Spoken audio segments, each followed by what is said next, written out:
Hey everyone, welcome back to another wild ride of betrayal, power, and revenge. Now, imagine being someone's secret for 3 whole years. You wait, you believe, you love, and when the truth finally comes out, it destroys everything you thought was real. Our story begins with Lena Cross, an Omega who's been living in the shadows, kept hidden by the Alpha who swore he'd make her his mate. One day. But that one day has dragged on long enough, and tonight, she's finally had enough. Grab your tea, your snacks, or whatever you need, because this story's about to remind you, when love turns into a lie, the quiet ones always come back loud. Before we dive in, hit that subscribe button, turn on your notifications, and tell me where you're watching from in the comments. I love seeing how far our pack stretches across the world. 3 years. That's how long Lena Cross has been Ethan Hale's secret, his hidden Omega, his private comfort, his invisible promise. Every night he says the same thing. Once the council approves, I'll make us official. And every night she believes him a little less. Tonight she's had enough. She sits in his room waiting, wrapped in his scent and bad decisions, the air thick with frustration and candle smoke. The clock ticks toward midnight. The food on the table is cold. The only thing still warm is her anger. If I wait any longer, she mutters, poking at the untouched dinner, the council's going to need my approval first. The door opens. Ethan walks in, tall, immaculate, smelling like money and lies. His shirt is unbuttoned halfway down his chest, confidence leaking out of every pore. He looks at her like she's furniture he forgot he owned. Sorry, baby, he says, shrugging off his jacket. Council meeting ran late. Lena doesn't even look up. Did they finally vote on you keeping secrets? Ethan pauses, that faint alpha smirk flickering. You're in a mood. No, Ethan, I'm in year 3, she fires back. He gives her the look that used to melt her. Now it just annoys her. You know how it is, he says smoothly. They're not ready for me to be with someone beneath you, she finishes. His jaw tightens. Don't twist my words. She stands, crossing her arms. I don't need to twist them. They're already crooked. For a moment, the air is electric. Ethan's eyes flick over her like he's calculating damage control. Then he sighs, pretending to be patient. Lena, you know I love you. You know this isn't easy. Easy? She laughs. You're an alpha. The council worships you. You could walk in there tomorrow and tell them we're together, if you wanted to. Ethan rubs the back of his neck. You don't understand the politics involved. Lena stares at him for a long moment, then says quietly, No, Ethan. You don't understand me. He takes a step closer, softening his tone. Hey, don't get upset. I'm doing this for us. Funny, she says, forcing a smile, because it's starting to feel like it's just for you. He doesn't answer. He just presses a kiss to her forehead, like that fixes everything. It doesn't. Hours later, he's asleep, and Lena lies awake, staring at the ceiling. She's memorized every crack, every flicker of the candlelight, every inch of this gilded cage. 3 years of sneaking around, 3 years of missing birthdays, pack gatherings, and her mother's constant questions. 3 years of being his secret. Her chest tightens. She whispers into the dark, If you don't tell them about me before the next full moon, I'm gone. Her phone buzzes. A message from her mom. Dinner tomorrow. Don't be late. I invited someone special. Lena sighs. Oh, perfect. A blind date, because nothing says emotional stability like a pity dinner. She glances back at Ethan, sleeping soundly, oblivious to the storm brewing beside him. Sleep tight, Alpha, she murmurs. You've got 1 moon left. And for the first time in 3 years, she means it. Lena Cross had a plan. A bold, reckless, half-delusional plan. After 3 years of sneaking through side doors and waiting in dark hallways, she was finally going to confront Ethan Hale. The Alpha's words still echoed in her head.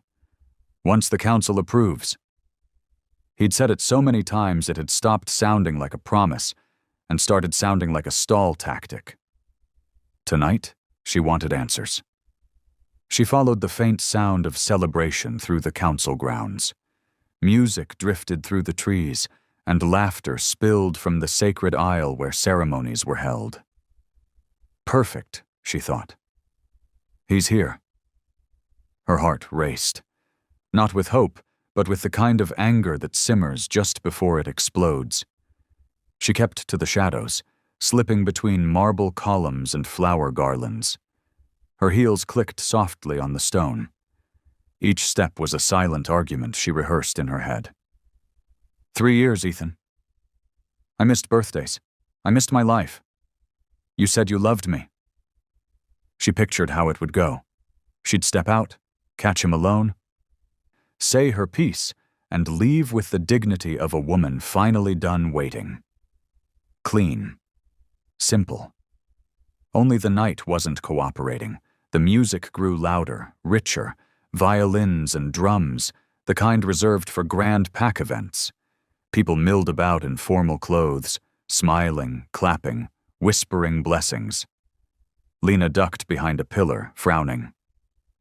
Why is the sacred aisle decorated? There's no council holiday tonight. Then she saw him.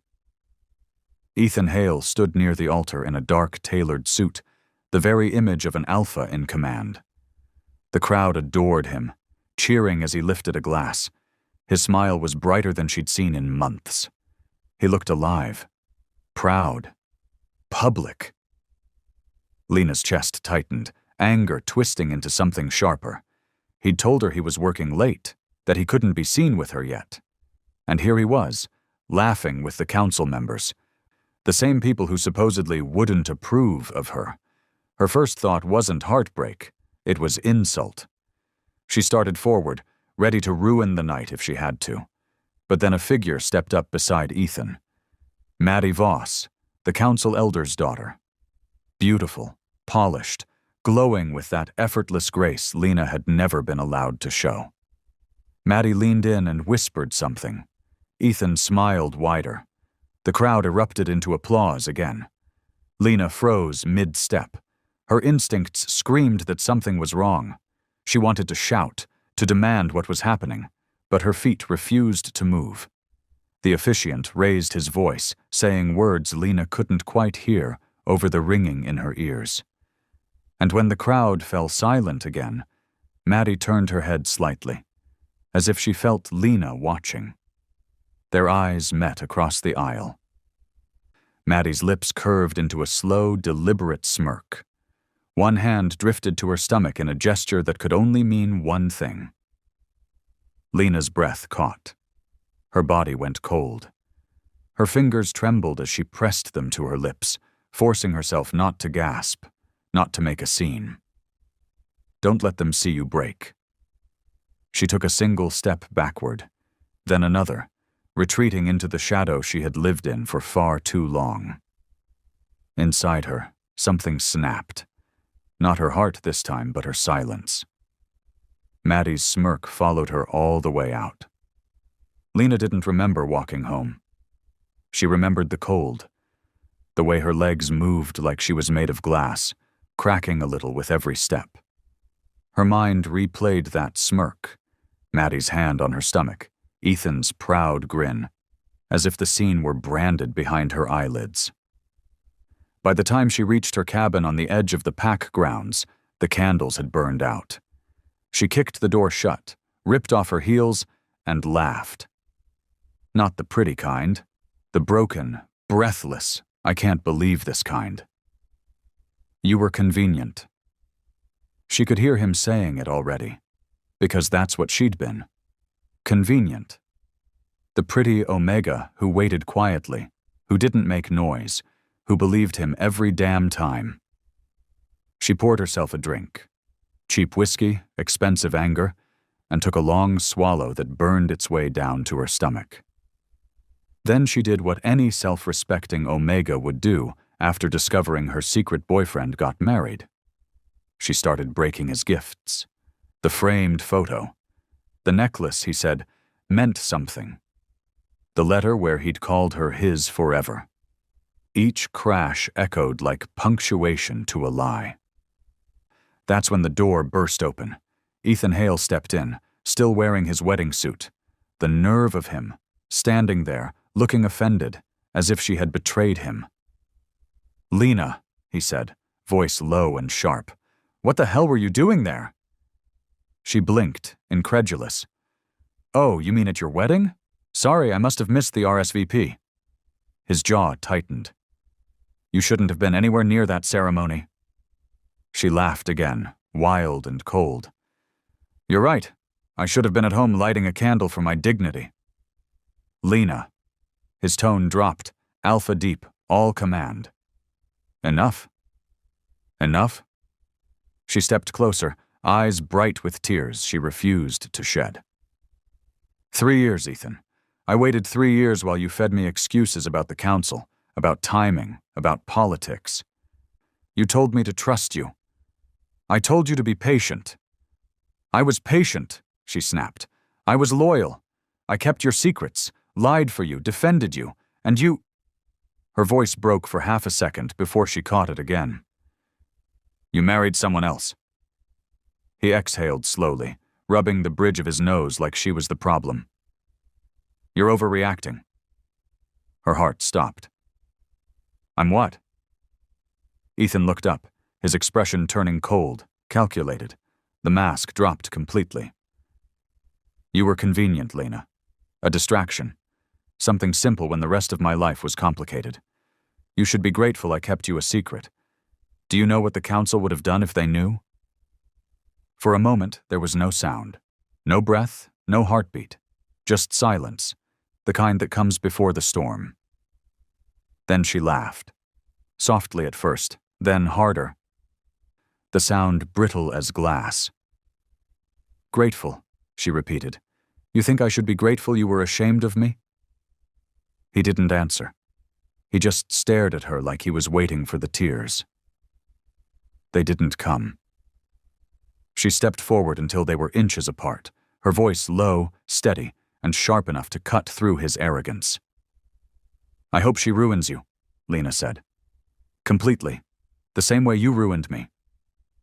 She brushed past him, shoulder hitting his as she left. Ethan turned, opening his mouth to speak, but the door slammed before he could. Outside, the moon was full. Lena looked up at it and swore to herself that this would be the last night she ever cried over Ethan Hale. Lena's mother had many talents. Guilt-tripping was her Olympic sport.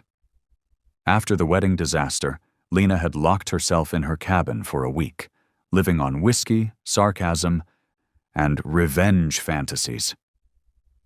By day 7, Ava Cross had reached her limit. "You're coming to dinner," Ava said over the phone, voice crisp and lethal. "You're wearing something that doesn't smell like disappointment, and you're going to smile." "Mom, don't mom me. I invited someone special." Lena groaned. "Is this another one of your 'the butcher's son is single' situations?" "He's not a butcher," Ava said, then hesitated. "He's something else." That was code for "I don't actually know him either, but I like his posture." By the time Lena dragged herself to the restaurant, she was already 40 minutes late, underdressed and emotionally unarmed. She looked around the room, half hoping her mother's special guest had given up and left. Instead, she spotted a man sitting alone by the window. Black shirt, sleeves rolled up. Clean cut, but dangerous, the kind of quiet that draws attention without trying. Cole Arden. He looked up as she approached, eyes cool and unreadable, gray with that strange, stormy calm that made her want to either run or stare. "You're late," he said simply. Lena dropped her bag on the chair, and gave him her best, tired smile. "Congratulations. You can tell time. We're already bonding." One corner of his mouth twitched. Almost a smile. Almost. "I was starting to think you wouldn't come." "I wasn't," she admitted, sitting. "But my mom bribed me with pie. Good motivation." A waiter appeared, and Lena ordered water. Cole ordered coffee, black. When the waiter left, silence settled between them. Awkward for her, effortless for him. "So," she said finally, "what do you do? Please don't say council work or alpha management. I'm allergic." He didn't laugh, but his eyes flickered with amusement. "Nothing political. I'm taking some time away from home." "Ah, mysterious and vague. Excellent. That always ends well." He leaned back, studying her with that calm intensity that made her feel simultaneously seen and exposed. "You don't like small talk?" "Only when it's with small men." "Fair." For a moment, neither spoke. The noise of the restaurant blurred into the background. Something about him was off. Not in a bad way, but in a way that made her instincts buzz. He wasn't just some stranger on a blind date. He carried himself like someone who'd been obeyed before. Then he tilted his head slightly and said, "You don't belong here." Lena blinked. "Excuse me?" His voice was low, steady. "You're pretending this is normal. But you're already planning your escape." Her brows shot up. "Wow.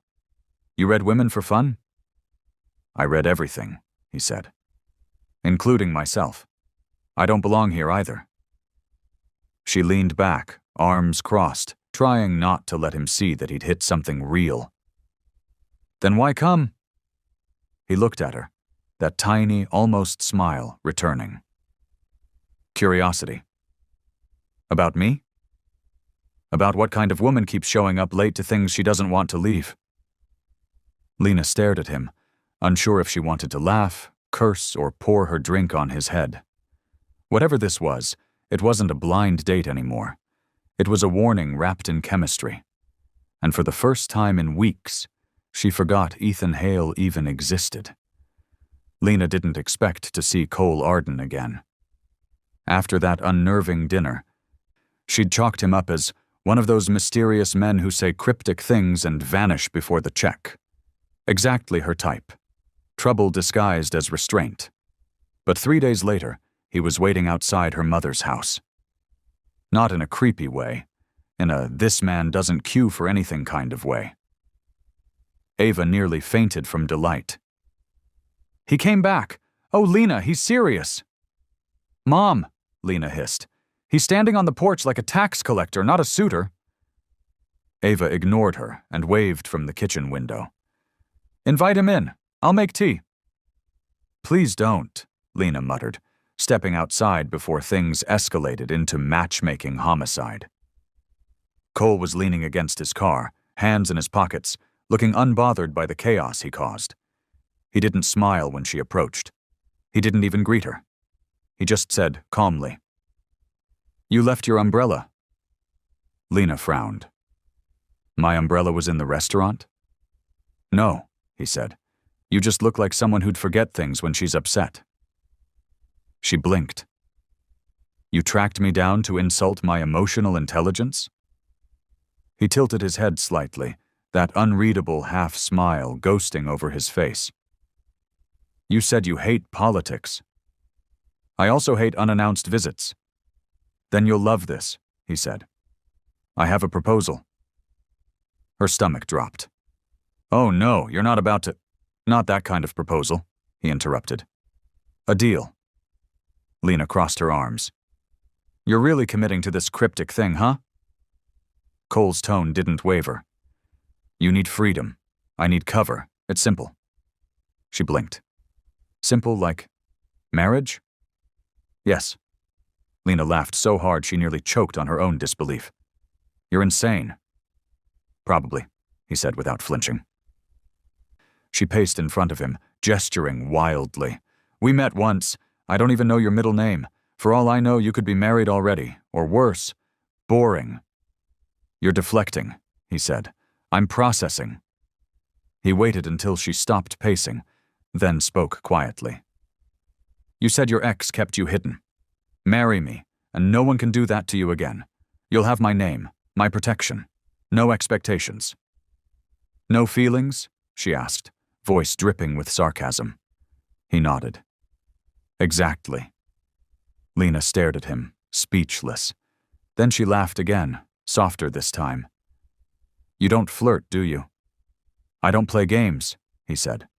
She shook her head, still smiling. You're unbelievable. Thanks, but I'm not looking for another alpha who wants to own me. He studied her for a long moment, then said, You're not an omega who can be owned. Her laughter died in her throat. There it was again, that unnerving ability of his to see too much. Goodbye, Cole, she said finally, brushing past him. Next time, try flowers before federal contracts. He didn't stop her. He didn't call after her. He just watched her leave with that calm, maddening expression. A week later, Lena was halfway through breakfast when her mother burst into the house, waving a sealed envelope from the council. Lena, you've been summoned, Ava squealed. Your marriage request has been approved. Lena froze, spoon halfway to her mouth. My what? She ripped open the letter and read the elegant script at the bottom. By decree of the Crescent Council, the union of Cole Arden and Lena Cross is hereby authorized and recorded. The spoon clattered to the floor. He hadn't been joking.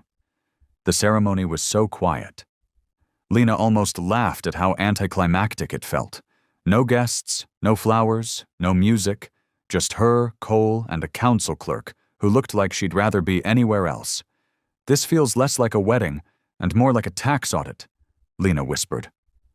Cole didn't react, at least not visibly.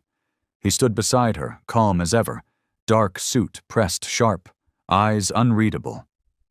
When the clerk asked them to repeat their vows, his voice was steady. Hers shook a little, though she'd rather have swallowed nails than admit it. I, Lena Cross, take you, Cole Arden. The words felt foreign, like reading lines from a script she hadn't auditioned for. When she looked up, though, Cole was watching her, not impatient, not smug, just present, focused on her like nothing else in the room mattered. It threw her off balance.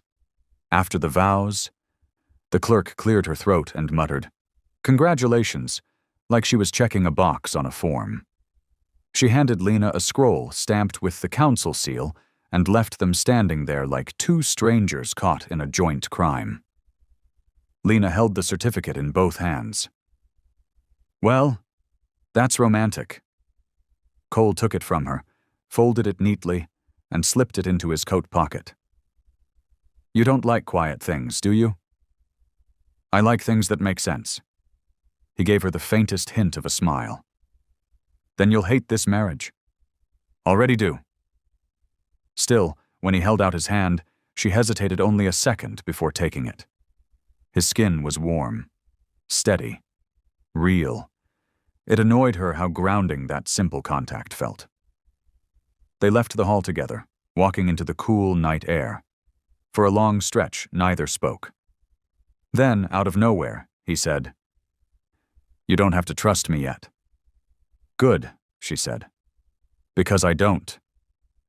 But something in her chest disagreed. They stopped by the river that split the town in two, silver ripples catching the moonlight. Cole looked out over the water. You wanted freedom, he said quietly. Now you have it. No one can use you again. She crossed her arms. That's very noble of you, but I didn't exactly need saving. I know, he said. That's why I picked you. Her breath hitched, though she tried to cover it with a laugh. Picked me? You make it sound like a business acquisition? He turned his head toward her. Isn't that what this is? Maybe it was. But when his eyes met hers, the air changed. There was something in that look, something too patient, too careful, too real. Lena broke the moment with a shake of her head. Whatever you're planning, Cole Arden, I'm not falling for it. Or for you. I wouldn't ask you to. Good. Good. Silence again. Then, faintly, she caught the ghost of amusement on his lips. When he escorted her back to the small cabin she called home, he didn't kiss her goodnight, didn't even touch her again. He just paused at the doorway, nodded once, and said, "Get some rest." Lena waited for him to add something else, a plan, an explanation, anything. But he didn't. When she woke the next morning, the house was empty. No trace of him, no scent, no sound, no sign of life except a folded note on the table. She unfolded it with trembling fingers. 2 words. "Trust me." Lena laughed under her breath. "Oh, for crying out loud," she said to the empty room. "Not again." But she kept the note. Lena Cross was finally starting to feel like herself again. Her life, though still stitched together with confusion and sarcasm, had a strange new rhythm. Work, home, sleep, repeat. Simple, predictable, drama-free. Exactly how she liked it. Mostly. She hadn't seen Cole since their ridiculous wedding night, and a week of silence was starting to itch at her nerves. Not because she missed him. Definitely not. But because disappearing after a marriage proposal wasn't normal, even for men. Still, she told herself she was fine. She'd gone back to her job at the herbal apothecary, where the worst thing she had to deal with was customers asking for potions to cure stupidity. That peace lasted until the shop door opened and a shadow fell across the counter. Ethan Hale. Perfectly pressed suit. Alpha confidence radiating like a bad perfume. He smiled like nothing had happened, as if he hadn't publicly married someone else while Lena watched. "Lena," he said smoothly, "it's been a while." She didn't even look up from the ledger she was writing in. "Ethan." "I heard you got married," he continued, voice dripping mock sympathy. "Quite the rebound. Council approved, too. Impressive for a girl who used to hide in my bed." Her pen froze. Slowly, she looked up. "You came all the way here just to insult me? You must miss me." He smirked. "I don't miss you. I'm just curious what game you think you're playing. You think marrying some stranger changes who you are?" Lena leaned back in her chair, the faintest smile tugging at her lips. "It does." "Really?" he asked, stepping closer.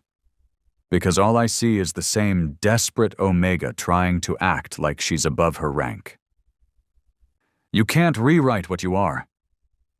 She stood then, quietly, deliberately, until they were eye to eye. "You're right," she said. "I can't change what I am, but I can change who owns me." Ethan's smile faltered. "And it's not you," she finished, her tone slicing through the air like a blade. The words landed hard enough to echo. Even the shop went still. He recovered quickly, plastering on a smirk. "You think I care who you let claim you? I'm just warning you. Men like that don't marry Omegas for love. You're being used." "Good," she said, crossing her arms. "At least this one's using me with a marriage license." His eyes darkened, that alpha pride flashing in his gaze. "You're playing a dangerous game, Lena." "Yeah," she said coolly, "but at least now I'm the one holding the pieces." He exhaled, frustrated. Like she'd stopped following the script he'd written for her years ago. "You'll come crawling back eventually. They always do." "Then I'll wear heels," she said, "so you can see how tall regret looks." Ethan took a step toward her, jaw tight, but before he could speak, the bell above the door chimed. The air shifted. Every instinct in Lena's body recognized it instantly. The quiet authority, the pressure that made even alphas straighten. Cole Arden walked in, dressed in black, calm as ever, like the universe had been waiting for this cue. Ethan turned. "Who the hell are you?" Cole's eyes flicked briefly to Lena, then to Ethan. "Her husband." Ethan's smirk cracked. Lena, fighting a smile, picked up her ledger again and said sweetly, "See, Ethan. Told you. Things have changed." Cole moved closer, his presence filling the room. "He asked who you belonged to," he said quietly. "You should tell him again." Maddie Voss had always believed herself untouchable. She'd married Ethan Hale, the alpha everyone wanted, handsome, ambitious, dangerous enough to make power look sexy. She'd been raised on politics and manipulation, schooled by her council member father in the art of control. So when she heard Ethan's name whispered with Lena Cross, that invisible Omega he'd once toyed with, it didn't sting at first. It burned. She'd been walking past his office door when the words hit her like a slap. Ethan's voice, low, defensive, talking to one of his betas. "She thinks she's clever," he said. "Marrying some drifter won't make her his equal. She's still just an Omega." Maddie froze. She pushed the door open just enough to see him leaning against his desk, drink in hand, talking as if he hadn't married a woman with better bloodlines and sharper teeth. The beta shifted awkwardly. "Doesn't look like a drifter to me, Alpha. The council's registry said the guy's name is Cole Arden." Maddie's fingers clenched around the doorframe. "Arden. That name wasn't on any of their social lists. No family, no pack, no record before a few months ago." Ethan scoffed. "Doesn't matter who he is. She's just trying to prove a point. She'll come back when it falls apart." Maddie stepped inside then, smile sugar-sweet. "Oh, will she now?" Ethan stiffened. "Maddie, relax," she said, crossing the room with the grace of someone who'd been trained to hide rage behind elegance. "I'm not jealous, I'm curious." He raised a brow. "Curious?" "Yes. About this little nobody who keeps crawling out of your past like a bad headline." "Maddie." She smiled wider, eyes cold. "You always did like projects, Ethan.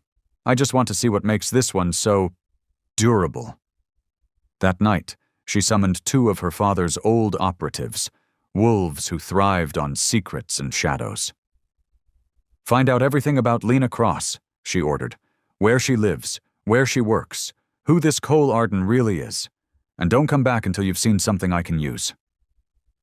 One of the spies, a scar-eyed female named Daya, tilted her head. "You want surveillance or removal?" Maddie's lips curved. "Surveillance. For now." They nodded and vanished into the night. For 3 days, nothing. Maddie almost forgot about them, until the first report came back, half-burned and reeking of fear. Daya's handwriting stopped mid-sentence. The second spy was found near the border, alive, but barely, whispering nonsense about eyes in the dark. By the end of the week, both were gone. Vanished. No trace. Maddie stood at her mirror, brushing her hair with trembling hands, watching her reflection tremble. "Who the hell are you, Cole Arden?" she whispered. Outside, the wind shifted, carrying a scent she didn't recognize. And somewhere in the distance, someone, was watching her back. Lena found the letter by accident. It was tucked beneath a loose floorboard in the cabin, right under the table where she'd left Cole's cryptic "Trust me" note. She hadn't even been looking for it. She was just sweeping when her broom caught the edge of the board and popped it loose. Inside the gap, wrapped in oilskin, was a folded page covered in tight, slanted handwriting. Cole's handwriting. Her pulse kicked up. She sat down and began to read. "If you're seeing this, I've been forced to move sooner than planned. You'll hear things, rumors, maybe even lies, about who I am. Believe none of them until you see me again. What I told you wasn't false, only incomplete." Lena frowned. That's reassuring, she muttered. I'm not just a man in hiding, Lena. I'm the rightful Alpha King of the Northern Dominion. I went underground after the Council orchestrated a rebellion to strip my pack of power. They've been buying loyalty, silencing witnesses, erasing bloodlines. I married you to protect my cover, and to keep you out of their reach. Lena's breath left her in a slow exhale. She skimmed the rest of the page, disbelief turning to something colder. Do not go to the Council. Do not trust anyone who claims to speak for them. I have proof of what they've done. Names, ledgers, everything. One of their traitors sits closest to power. At the bottom of the page, his neat handwriting grew jagged. Maddie Voss's father is one of them. Lena sat back hard, the paper trembling in her hands. Maddie's father. The same man who had helped officiate her sham wedding. The same man who practically ran the Council's ethics committee. She rose from the chair, the floorboard still open at her feet, and looked toward the window. The forest outside was too still, too quiet. "Oh, Cole," she whispered, "what the hell have you gotten me into?" The wind shifted, carrying a faint metallic scent she couldn't place, neither blood nor rain, but something older, watching her.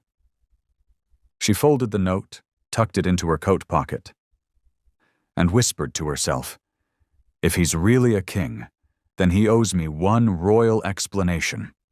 Somewhere in the council chambers, Maddie's father sealed a letter of his own, addressed to Ethan Hale, marked with the sigil of the rebellion. The night Cole Arden lost his crown, the sky itself seemed to break open. It wasn't a war, at least not the kind with armies and banners. It was quieter, sharper, betrayal in silk gloves. He'd been king of the Northern Dominion for 6 years, young enough to still have hope, old enough to know better. He'd rebuilt border treaties, stabilized trade, united half the packs that had been feuding for generations. The council called him the wolf who brought peace. They left out the part where they hated him for it. It began with whispers in the court. His beta, Kieran, and 2 advisors he'd grown up with, men he'd trusted with his life, started moving funds through the border ports. He'd caught them, confronted them, and by dawn, the council had a forged confession with his name on it. Treason. They stormed his palace before sunrise. Cole didn't run. He fought until they forced him to his knees. His beta wouldn't meet his eyes. "You think the council won't turn on you next?" Cole had said through blood and laughter. "They eat their own." "Maybe," the beta replied, "but they'll start with you." They stripped him of his title, branded him traitor, and burned his seal in front of him, a symbol that once commanded armies now reduced to ash. He vanished that night. No one saw how. Some said he was executed quietly. Others said he'd gone rogue, half mad in exile. The truth was simpler. Cole didn't die. He disappeared himself. He hid in the south under a false name, erasing every trace of his lineage. The North thought their king dead. The council thought their plan complete. But Cole was patient. The kind of patient that turns into something dangerous. He spent years in the shadows, rebuilding a small network of loyal wolves. Information, money, weapons, secrets, everything he'd need for when he returned. But there was one problem. The council's reach had grown. They'd begun monitoring every bloodline connected to him. He couldn't move without drawing attention. He needed a cover. Something quiet, believable, and invisible. Then he met Lena Cross. She didn't know it, but when he saw her name appear in a council registry, an Omega with no family, no history, no political standing, he recognized the opportunity. A woman no one would question. No one would follow. He told himself it was strategy. Marrying her would create a shield, a distraction. No one would look for an exiled king disguised as the husband of a forgotten Omega. But the more he watched her, sharp, weary, stubborn, the less strategic it felt. She wasn't just cover. She was gravity. She reminded him what loyalty looked like when it wasn't bought. So he'd gone through with the marriage quietly, never meaning to let her get dragged into his war. But when Maddie Voss's father began moving council funds north again, Cole knew the game had restarted. And this time, he wasn't running. Somewhere deep in the northern forests, Cole stood before the ancient stone ruins that had once been his throne room. His eyes were colder now, harder, his voice steady. "Kirin," he said to the shadows, "gather the old guard. Tell them their king has returned." He turned, wind cutting through his hair, his jaw set. "And tell the council," he added softly, "I'm coming for what's mine, starting with my throne." He paused, a flicker of warmth cutting through the frost in his gaze. "And my wife." By sunrise, every spy in the north would have the same message whispered through the packs. The lost king of the north is alive, and he's coming home. The summons came at dawn, sealed with the council's silver crest, and carried by a messenger who looked like he'd rather have been delivering bad news to a dragon. Lena broke the seal and read the order aloud, voice flat. "You are hereby required to appear before the Crescent Council regarding the matter of your union to Cole Arden." She read it twice, then snorted. "Required," she muttered. "How polite." Ava fussed behind her, wringing her hands. "Lena, maybe you should—" "Run," Lena interrupted. "Been there, done that, got the emotional trauma to prove it." She folded the letter neatly, slipped it into her jacket pocket, and said, "If they want to talk, let's talk." When she arrived at the council hall, the guards at the entrance shifted awkwardly, clearly unsure whether to bow or snarl. The last time she'd walked through those doors, she'd been invisible, Ethan's secret shadow. Now she was the name on everyone's tongue. The grand chamber loomed ahead, marble and firelight and too many judging eyes. The council sat on their raised seats like carved statues, led by Elder Voss, Maddie's father, whose smile could curdle milk. "Lena Cross," he said, voice echoing. "Or shall we call you by your new name? Lena Arden." Lena met his gaze evenly. "Call me whichever makes you more nervous." A murmur rippled through the chamber. One of the other elders leaned forward. "You've married a man who does not exist in our registry before this year. Do you know what that implies?" "That he's good with paperwork?" she said sweetly. Several of the guards tried to stifle grins. Voss's smile faltered. "This isn't a joke," he snapped. "Cole Arden is under investigation for falsifying identity and evading council surveillance." Lena arched a brow. "You're investigating my husband?" "Funny, because I've been doing the same thing. Difference is, I actually found him interesting." Voss's eyes hardened. "You'll answer truthfully, Omega." She laughed once, low and sharp. "Careful with that word, Elder. It used to scare me. Doesn't anymore." The room went still. Every council member was staring now, not at an obedient girl, but at a woman standing upright in the lion's den, unflinching. "I have nothing to hide," she continued. "Can you say the same?" A ripple of shock swept through the room. Even the guards glanced at each other. Voss stood, robes whispering against the floor. "You have no idea who you're speaking to." "Oh, I do," Lena said. "A man who's very nervous I might know who he's been speaking to." That one hit. He froze for half a second before masking it with anger. "Take her into custody," he ordered. The guards moved. Lena didn't flinch. She crossed her arms and smiled faintly. "You really don't want to do that." The heavy doors behind her burst open before the first guard reached her. The sound cracked through the hall like thunder. Every head turned. The man who stepped through wore black and silver, the insignia of the Northern Dominion gleaming on his shoulder. His presence rolled through the chamber like a storm.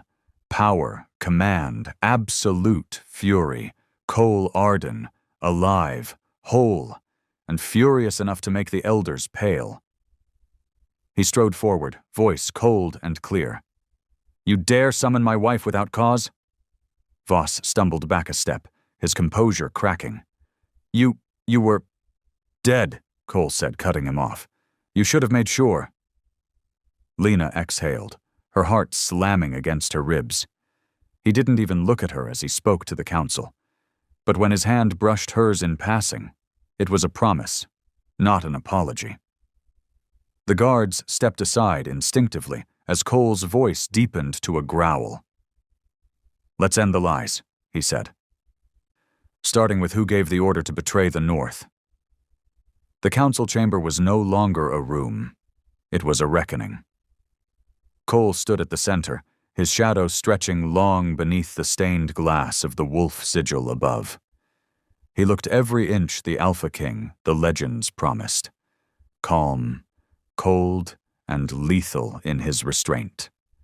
The council elders who had once ruled the packs now looked small beneath his gaze.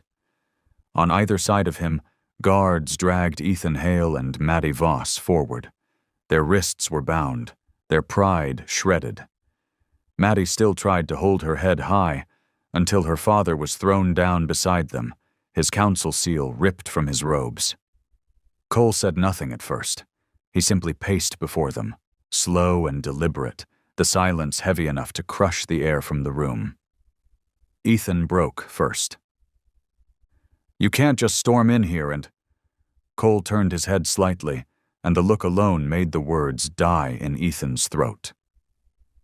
"Can't?" Cole said softly. "That's a word traitors use before they beg."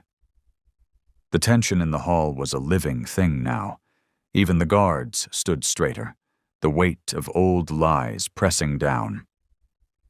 Elder Voss snarled. "You have no proof." Cole reached into his coat and threw a thick packet of documents at the council table. Pages spilled everywhere, ledgers, seals, confessions. "You built your wealth on rebellion," he said. "You bled the North to fund your power games. You forged decrees, silenced witnesses, and crowned false alphas to keep control." His voice didn't rise. It didn't need to. The truth did the shouting for him. Voss's face drained of color as the other council members rifled through the pages, finding signatures that should never have existed. Cole stepped closer to Ethan, who looked ready to crawl out of his own skin. "And you," he said quietly. "You helped him. You moved shipments, bribed guards, buried evidence, all to buy your place beside his daughter." Ethan shook his head, desperate. "I didn't know what they were doing." "Don't lie," Cole said. "Not in front of her." He turned then, finally meeting Lena's eyes. The room seemed to still around them. She stood at the foot of the dais, unbound, unafraid. The girl who once hid in shadows now met a king's gaze as his equal. Cole stepped back, leaving the space between them open, an unspoken acknowledgement. Then, to the council, he said, "Their crimes are proven. Their guilt is not in question." He turned to Lena. His voice lowered, but every word echoed. "The question is punishment." Lena blinked. "You're asking me?" Cole's expression didn't change. "You were the one they tried to break. You were the one they called beneath them. I could sentence them myself, but that would be justice without meaning." He took a single step closer, his voice softer now, intimate, dangerous. "So tell me, Lena, what punishment do you choose, my queen?" The title hit like thunder. Gasps rippled through the chamber. "Queen." Ethan's face went pale. Maddie's lips parted in disbelief. Even Voss looked like he'd swallowed glass. Lena didn't look at them. She looked at Cole. Steady, calm, unshaken. You'd trust me with that? She asked quietly. He nodded once. I already did, the day I said I do. The silence stretched. Every heartbeat in the hall waited for her word. Lena inhaled slowly, her expression unreadable. Then she turned her gaze to Ethan and Maddie, the pair who had built their lies on her humiliation. When she spoke, her voice was smooth as glass. Strip them of their titles. Exile them. Let them live without the power they worshipped. Death would be too kind. Cole studied her for a long moment, then gave a faint, satisfied smile. So it shall be. The guards moved instantly, pulling the disgraced pair to their feet. Maddie shouted. Her father cursed. Ethan hung his head in silence. Cole turned away. The matter settled. But as they reached the door, Lena's voice stopped them again. Ethan, she said softly. He looked back, eyes hollow. She smiled, not cruelly, but with quiet finality. You were right about one thing. Marrying a stranger did change who I am. Her tone sharpened to a blade. It made me free. Cole extended his hand to her as the guards dragged the traitors out. The hall fell silent when he said, Then stand with me, my queen. The council belongs to us now. The verdict spread through the hall like a storm, swift, electric, unstoppable. Cole Arden, the restored Alpha King of the North, had spoken only once. So it shall be. And with that, every lie the council had built their thrones upon began to collapse. The guards dragged Ethan Hale and Maddie Voss to the center of the chamber. The once celebrated Alpha looked nothing like the man who had once made Lena tremble. His perfect posture had crumbled into something brittle, desperate. Maddie clung to him, her carefully painted poise cracking with each step. Cole stood behind Lena now, silent but resolute, his authority radiating through the air like a pulse. Every eye in the room fixed on her, the Omega who had been no one, the woman who now decided the fate of wolves. Elder Voss's voice trembled as he tried to speak. This is madness. You can't. Cole cut him off, voice like iron. You lost the right to speak the moment you sold your honor for power. Then his gaze shifted to Lena. He didn't tell her what to do. He didn't have to. She stepped forward on her own, her heels clicking against the marble, echoing through the silence. Lena looked at Ethan, her past dressed in disgrace. You said once that I should be grateful you kept me a secret, she said softly. Now the world knows who I am, and who you aren't. Ethan flinched, his hands balling into fists. Lena, please! Don't, she said. You've already taken enough from me, but I won't take your life. You don't deserve the mercy of an ending. You deserve to live knowing you lost everything you thought you owned. Cole nodded to the guards. By decree of the Northern King and his queen, Ethan Hale is hereby stripped of his title, his estate, and his standing among Alphas. Effective immediately, he is exiled beyond the Crescent border. The guards tore the insignia from Ethan's jacket, the embroidered symbol of his rank falling to the floor like a severed crown. Maddie screamed. It wasn't just anger. It was the sound of a world burning. You can't do this. You can't destroy us. Lena turned her eyes on her, calm and cutting. You destroyed yourselves the moment you thought you could build power on lies. Maddie lunged forward, but Cole raised one hand, and the guards held her fast. She struggled until her voice broke into ragged sobs. As Ethan was dragged toward the doors, he looked back at Lena. Part guilt, part hatred, part something that might have once been love. But she didn't meet it. She had already looked her last. When the doors shut behind him, the sound was final. The council, cowed and trembling, awaited the next decree. But Cole only turned to Lena and offered his hand. Your judgment is passed, he said. Now let them see who truly rules." Lena hesitated only a moment before taking his hand. Together they stepped up onto the dais, the throne of the North gleaming beneath the torches. Cole placed the silver circlet of the Queen upon her head, not as decoration, but declaration. The chamber bowed as one. For the first time in her life, Lena Cross didn't lower her eyes. She stood beside her king, no longer the Omega who waited in shadows, but the Queen who decided the fate of Alphas.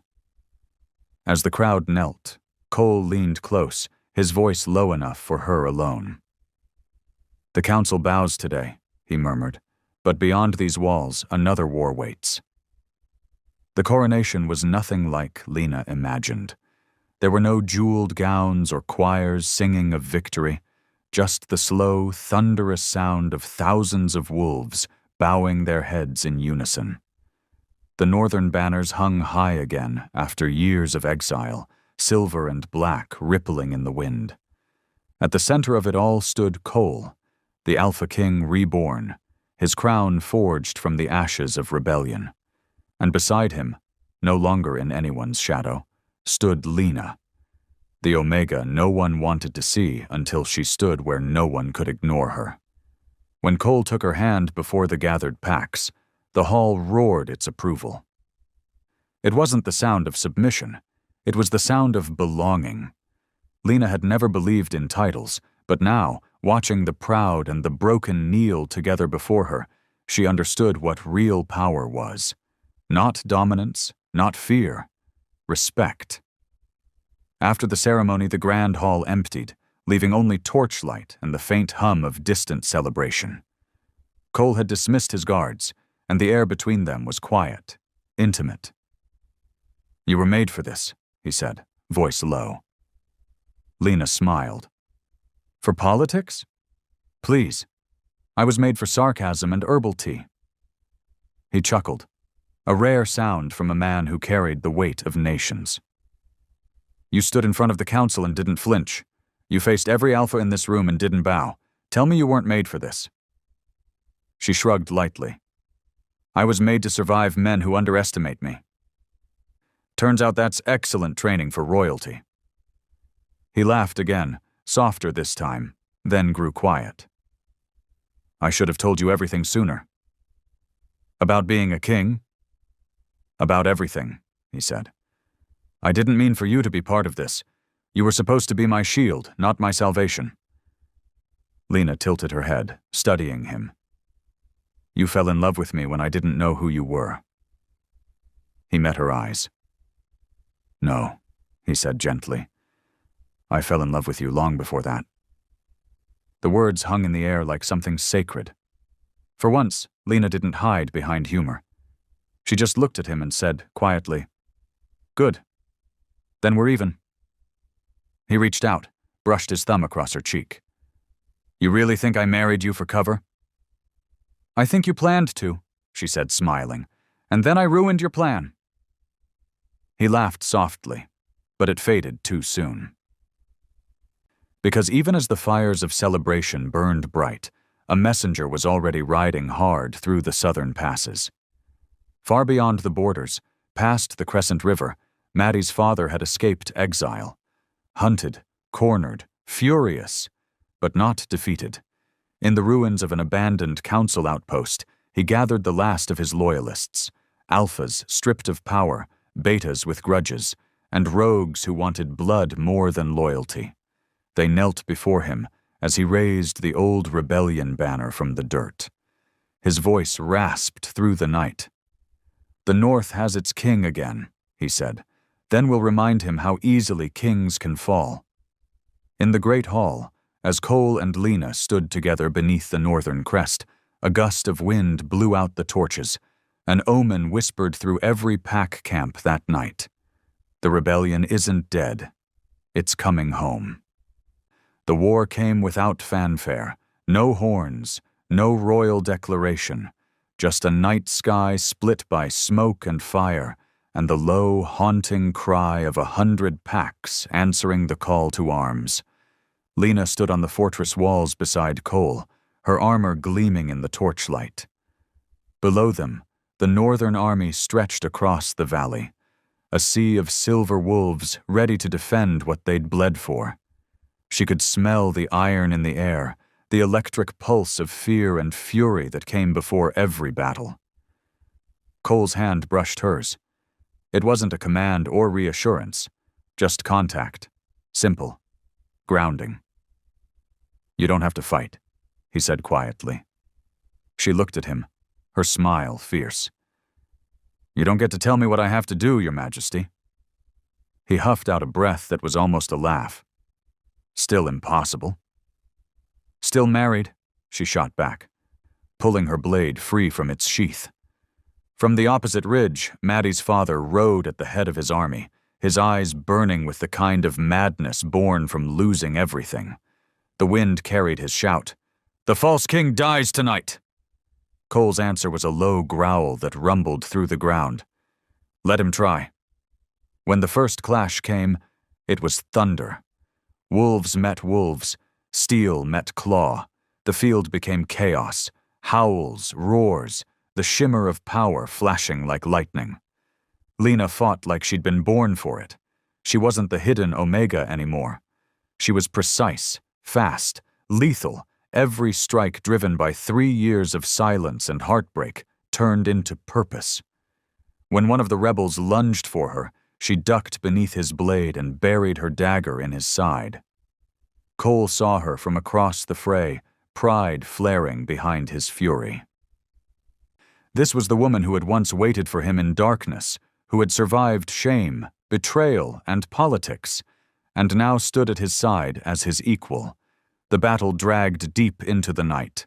Maddie's father pushed through the lines with his remaining guards, heading straight for the king and queen. "End it," Cole shouted.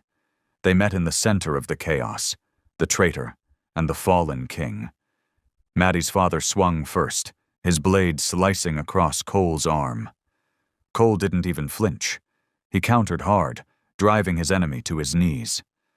Lena stood beside him, her blade pressed against the man's throat. "This is for every wolf you betrayed," Cole said. "And for every woman you called beneath you," Lena added. The old man spat blood, his voice bitter. "You think love makes you strong? It's weakness." Cole's eyes stayed on Lena.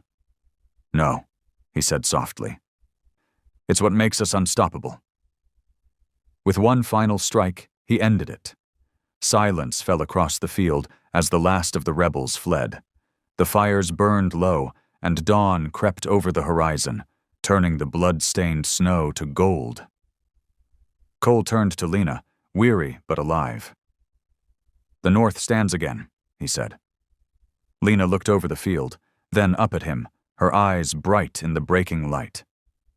"We stand again." He reached for her hand, pulling her close. Around them, the surviving wolves bowed their heads, not out of duty, but respect. Lena looked toward the sunrise, her voice quiet but steady. "I once waited 3 years for love," she said. "Now love waits for no one." And with that, the queen who had once lived in shadows walked into the dawn beside her king, the real Alpha King.